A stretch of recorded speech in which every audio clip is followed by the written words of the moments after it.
Copy करे south वाला मेरा एटीट्यूड के सुनो और मेरे आगे फेल है हीरोइन बॉलीवुड के कॉपी करे साउथ वाला मेरा एटीट्यूड के हमरा चक्कर में लाइकन पे चले लगे आज फट जाए गोरी तो घर इंग्लिश ड्रेस फट जाए गोरी तो घर इंग्लिश ड्रेस बदमाश होवे जान हमार उत्तर प्रदेश जदि एगो कर देबो पगलिया देश बदमाश होवे जान हमार उत्तर प्रदेश। हाँ तो मुझे भी कम मत समझो।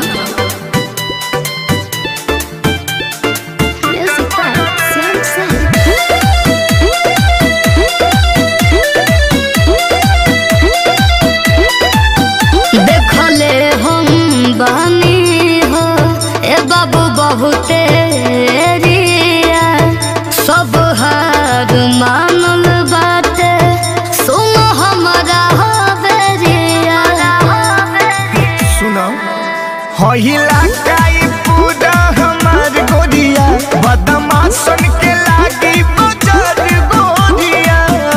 अच्छा बॉडी डेंजर होई खाली देखो न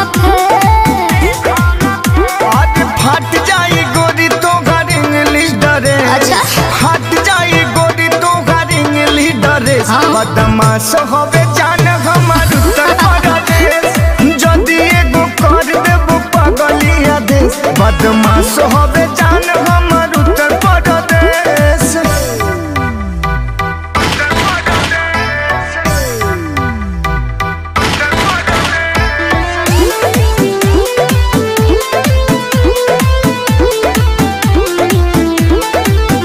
लुट जाइबो ए बाबू जदि मारब हम इ नचनिया ना किनाई तू देखाबो केतनो